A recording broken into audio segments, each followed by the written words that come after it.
My name is Linda Leclerc, and I'm the founder of the Haha Sisterhood and of the Canadian School of Laughter Yoga. Welcome in the Joy Element, the happy feel-good podcast that inspires. I've been wanting to make this one for months. There was always something on my schedule that yelled, me first, me first. But today I said enough. Time to meet Albert NERENBERG, award-winning director, journalist, speaker, and expert on laughter. Albert directed the documentary Laughology, which I strongly recommend you watch if you haven't done it already. I met Albert a few years ago as we both were guests on a TV show in Ottawa. His segment was following mine, and he came to my house to interview me for another movie he was working on. Not only is he an expert, but he's also one of the 100 most influential people in health and happiness. Lately, he's been traveling for a new project, You Are What You Act, a documentary for Canal D and CBC Documentary Channel. We met the day after the U.S. election, halfway between our homes in a small town's cafe. It's always a great joy to spend time with this guy. You simply cannot not like the man. He's genuinely nice. Meet Albert NERENBERG.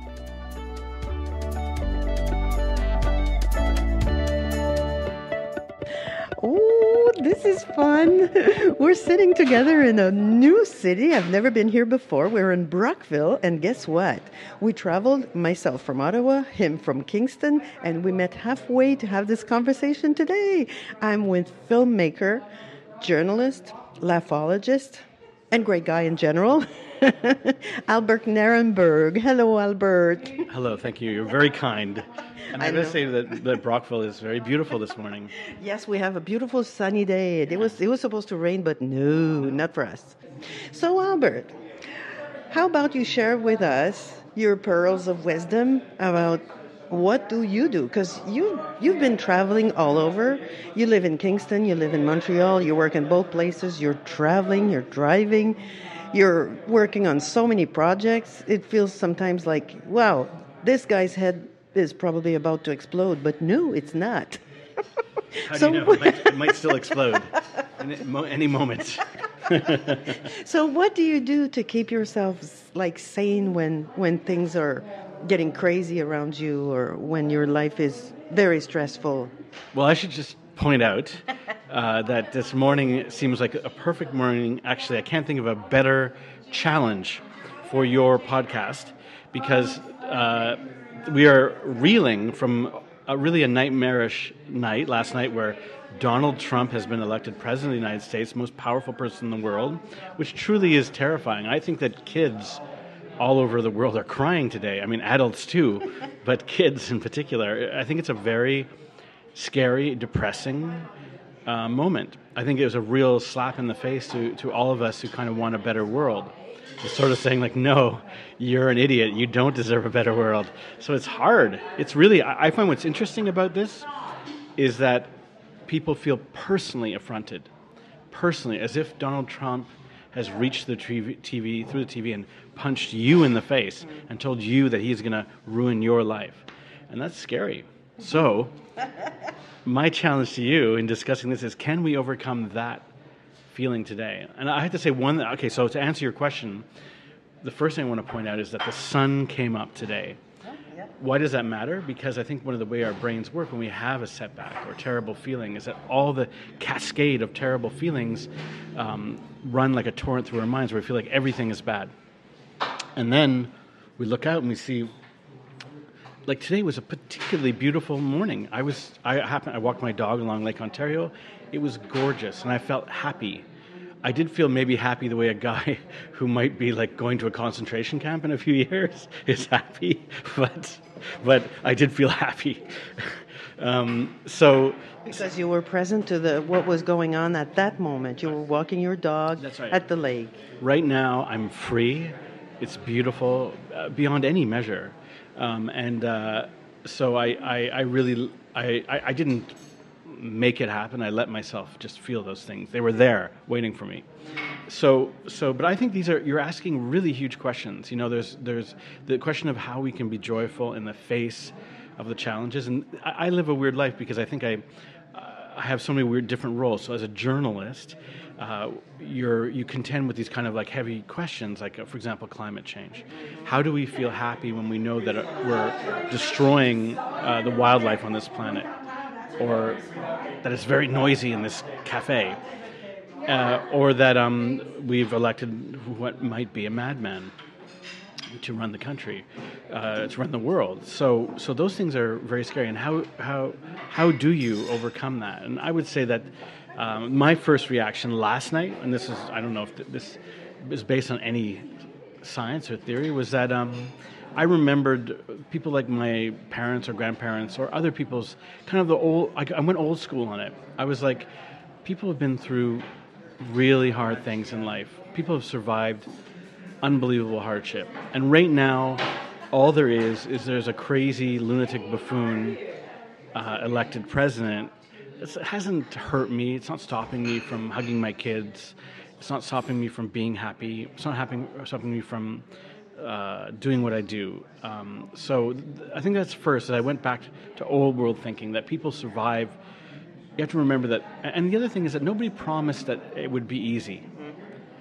That we should just get everything that we want, and that I was very inspired by the idea of a first female president, not just because it should happen, but because I felt like energetically it was in tune. It's in tune with everything that a lot of my friends and acquaintances are working towards, like a gentler, friendlier, more connected world.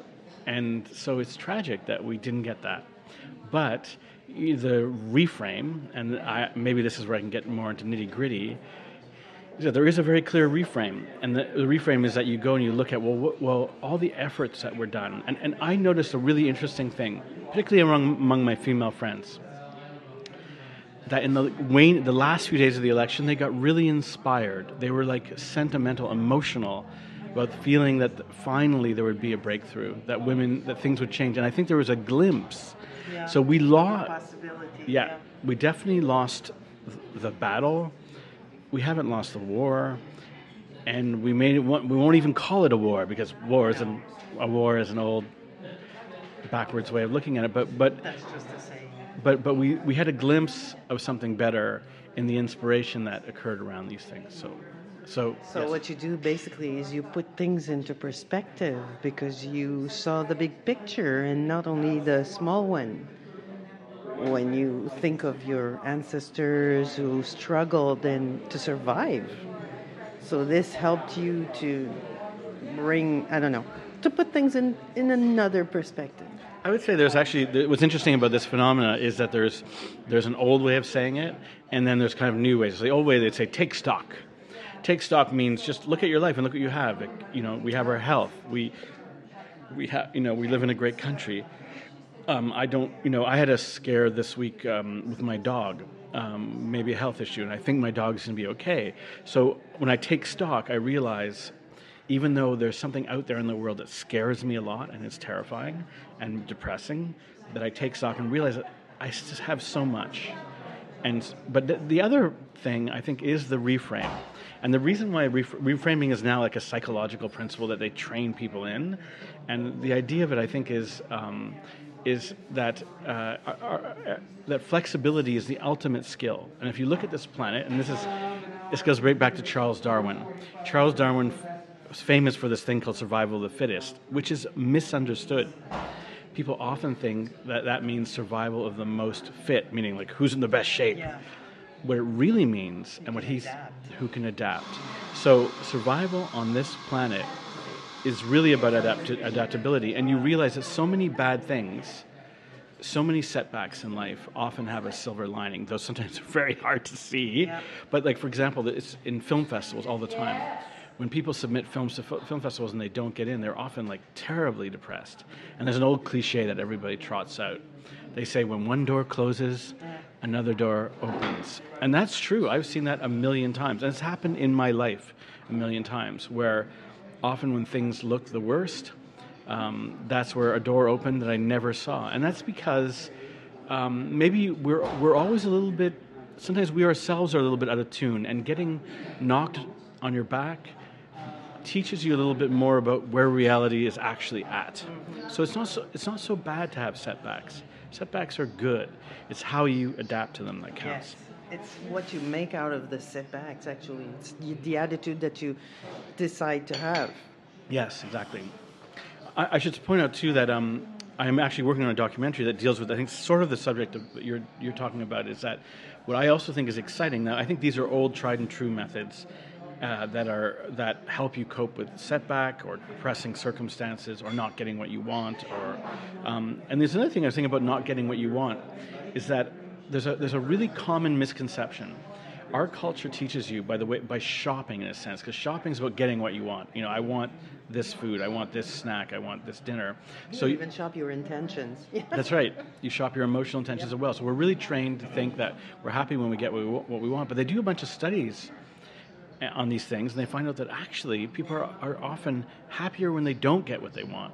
In fact, you're often happier when you don't get what you want and you realize what you really want. So often, let's say you wanted to go on your fancy vacation, you realize you can't afford it, and it's kind of sad. But then the family looks at each other, and we realize, we have each other. We have each other, and no matter what, and we just remembered how much we love each other. But the studies actually show this too, that you're often happier when you don't get what you want. You learn more. You go deeper. So that's like a really valuable lesson. But the other thing I want to say that's interesting now is that I think what we know, let's say from things like laughter yoga, but I'm working on this new film called You Are What You Act.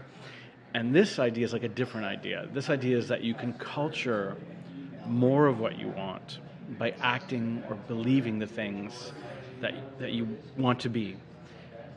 So if you want to be happier, you can become happier by acting happier. If you want to be more joyful, you can get more joy by acting joyful. And this is across the gamut. You can be more beautiful, you can be more wealthy, I think, as well. But there's like an enormous catch. There's two of them, actually, I should point out.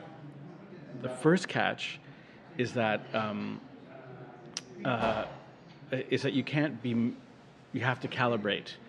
If I can't just think I'm going to get richer if I act like, if I walk around with a fancy suit and wear expensive looking clothes. Act the way. But so I have act the part. That's what someone dress like the part. That's what someone once said, told me. And it is partially true if it's realistic within your sort of framework. Yes, it's possible. So that's the first catch, which is that the mistake that people often make is they just think, using the law of attraction, if I just act like I'm happier, I will just become happier. But what if you don't? If your acting's no good? What if you don't actually know how to act happier? What if your act is not very convincing even to you? So is this something that you apply to your own life? Like act what you want to be? Yes. That's why I wear different clothes. As you were noticing, I'm wearing black. I'm actually wearing the wrong clothes. So I have learned, because I have these different roles, that I dress completely differently. So when I do laughter stuff, I often dress in blue, light blue, or kind of like, just because to me it has a kind of goofy or lighter feeling to it. I also work as a stage hypnotist. Hypnotism has a mysterious, dark feeling in some ways. Not so. I often dress in black or red as a hypnotist. And as a journalist, I often wear kind of ridiculous, somewhat ridiculous suits because I'm like an off-kilter journalist. So I do this. I've been doing this for years without knowing why, but I dress the part. It helps people understand what you're doing. It helps them know what you are. I do try to do it reasonably. I don't know if I do it reasonably well, because I don't think I do all the time. But I do try to make it work, I guess. But so I have found that to be true. That if you dress the part, you kind of get those things. And I think this is a whole exciting field that is more. It's even unexplored in other ways. I'll give you another example. I am not an extrovert. In fact, an interesting thing about my life is as a teenager, I was very introverted. If you saw me, you would see like, who's that guy who never talks sitting in the corner? And it's because I didn't know how to talk to people, especially people I didn't know that well. There's a new study that came out that's saying acting extroverted makes you happier. And I've seen this in my entire life.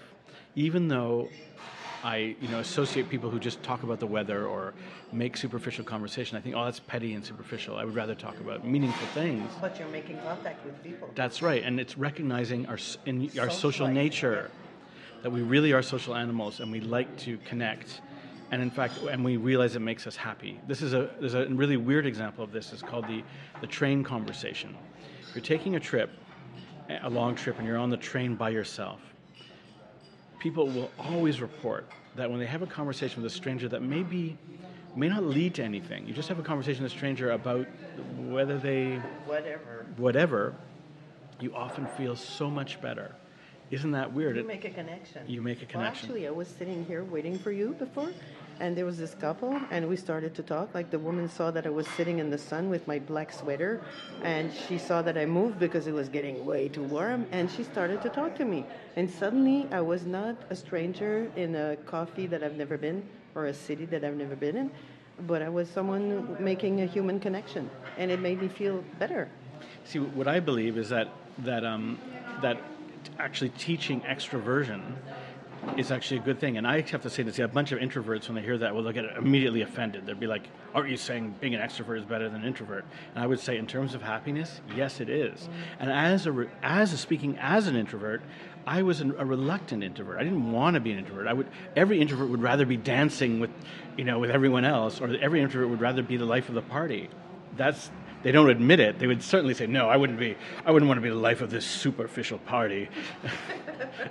That's interesting what you say, because in an episode, I'm talking to Nisha Coleman, and Nisha is sharing with us that she is an introvert, and whenever she doesn't feel good, what she does is, instead of staying home with her misery or with her worries or with her thoughts, she goes out, she reaches out to someone, and she makes a phone call, she goes in a coffee place just to be surrounded by people. And that's what she is doing to help herself cope with the more, I would say, the sadder moments in her life, or whenever she feels like she's a bit depressed. That's what she does. So what are you doing? Well, that's exactly what actually I've learned to do too. Is I find that when I'm really glad I'm talking to you right now on this sort of depressing day, because just sitting and being and screaming at Facebook wouldn't make me feel better. And that's because Facebook doesn't have emotional connection, doesn't have breathing involved. I mean, maybe there's a way to do it, but so you make connections with people then. Yeah, and I feel that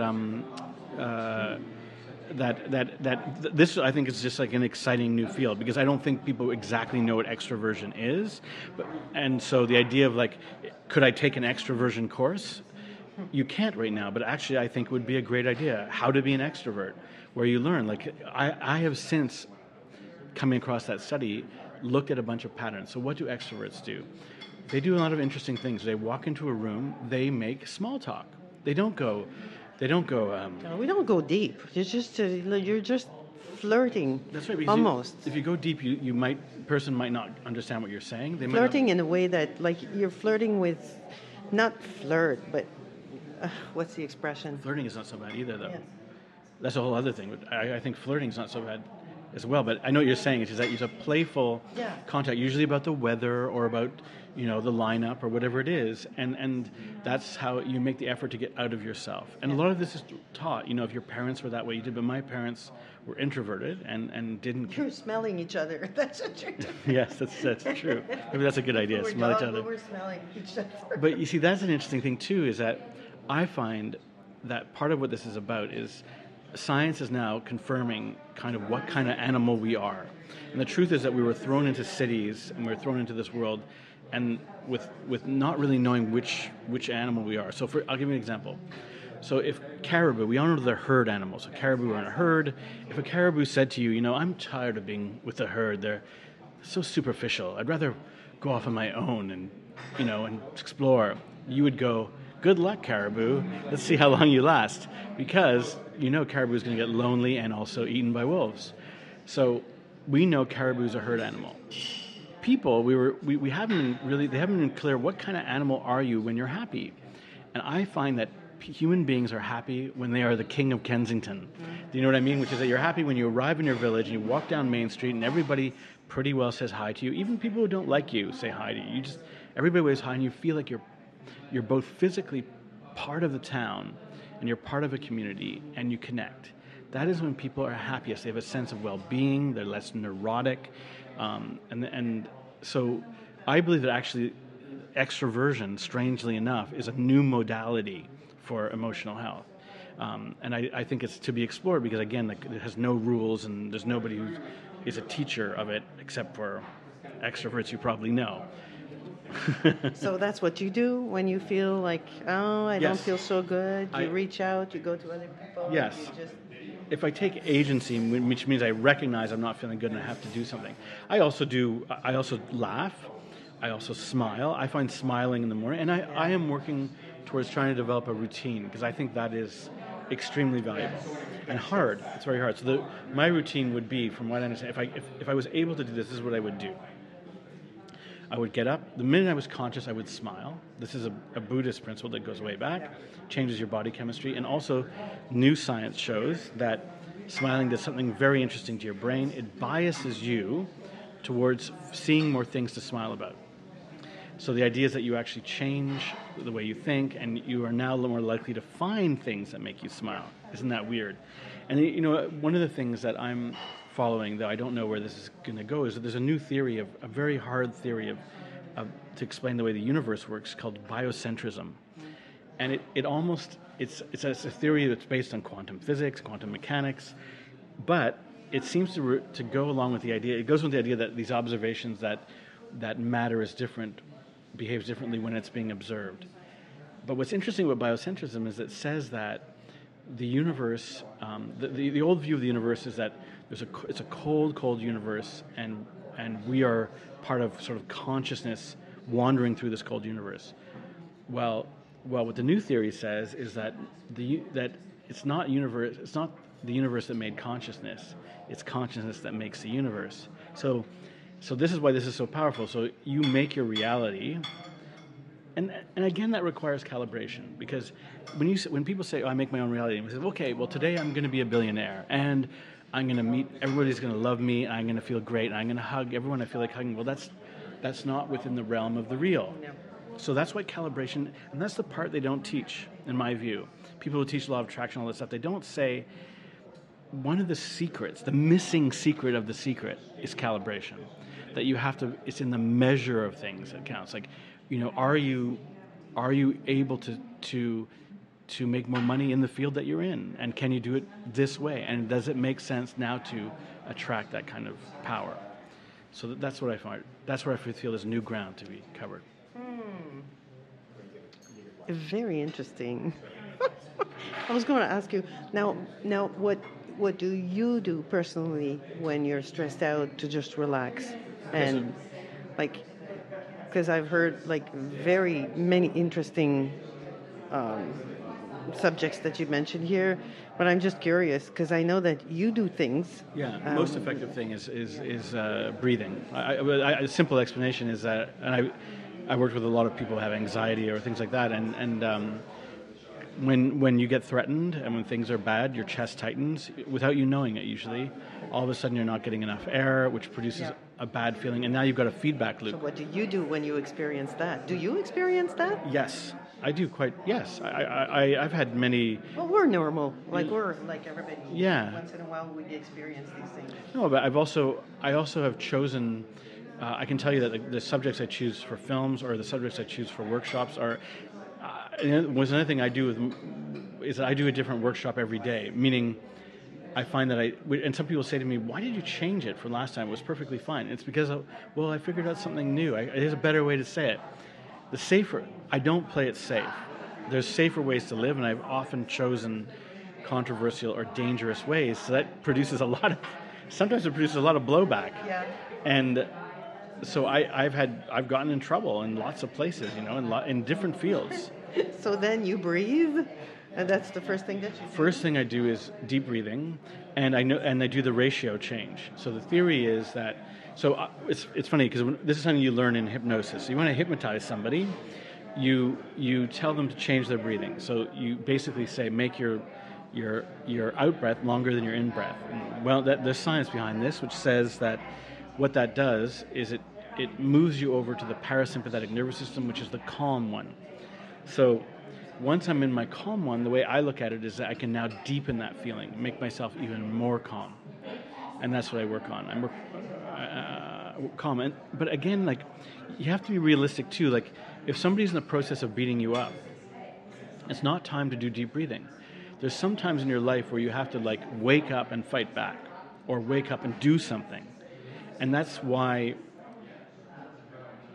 it's important to be adaptable and flexible at all times. So that's your focus. You make sure that you adapt as much as you can, and that you breathe and smile as much as you can, and meet other people so you could feel better about things.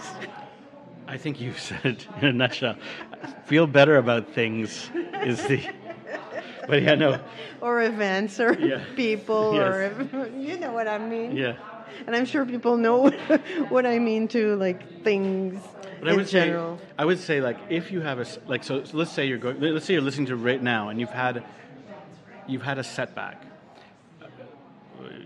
something shocking or bad, or there's a bunch of interesting things that like, I've studied the science of it, and I actually find it very useful. I think I used to find science kind of useless, and for some reason in the last 10 or 15 years it's gotten more on point. Mm-hmm. It's more about helping people. So, for example, there's a guy who points out this very interesting thing. He says that, have you ever noticed that you can go through your day and you can have a pretty good day, in that you did your work, you had a nice coffee, things went pretty well at the meeting, the drive was reasonable, but then one person says something to you. Yeah, that's the only thing that you can focus on. Right. Now, here's what's interesting. There's very good scientific explanation for that. The explanation is very simple. We evolved in jungles and in the savannah. Reptilian brain. And if you were in the jungle and you would have a setback, it would be things like, I'm having a good day. Look, there's a pineapple. There's a banana. But if I have a setback, there's a leopard. See, a leopard, I can't just go, oh, there's a leopard, who cares? The leopard's a very serious problem. So we were designed to pay very close attention to the leopard. So when somebody says to you, yeah, the meeting was great, but the boss wasn't happy with the Smithers report. That's the only thing that you're going to focus on. Yeah, but when you know this is the way my brain is designed, I am now evolving myself to a more virtuous way where I can unpack that, and I can go, this is me revolving, like, working in a kind of jungle way, but I'm not in the jungle anymore. That's fascinating. And yeah. It's cool, because I've seen a documentary many, many years ago about teenagers, the way that they see each other and the way that the others see themselves. And this beautiful young woman, like a girl was watching, like she was looking at herself in the mirror, and what you saw was the face and the beautiful eyes and the mouth and the hair and everything. And what she saw was that zit that was right there. She only saw this. This was her focus. So sometimes it's exactly what we do. So we have to do what you told us, to just go back and have a look at the bigger picture and tell yourself, I'm not in the jungle anymore. Yes. In fact, and that it's an example of maladaptive behavior, which is in the jungle. In the jungle, that zit would have killed me, because that zit would have been a leopard. But look at the zit; it can't hurt anyone. Thank you so much, Albert. Thank you. The zit won't kill you. Thank you for listening. If you'd like to know more about our programs, services, retreats, trainings, and all sorts of tools to bring more laughter and joy in your life, visit us at www.yogadurir.com, and for the women's laughing at hahasisterhood.com. Until next time, keep smiling and laughing.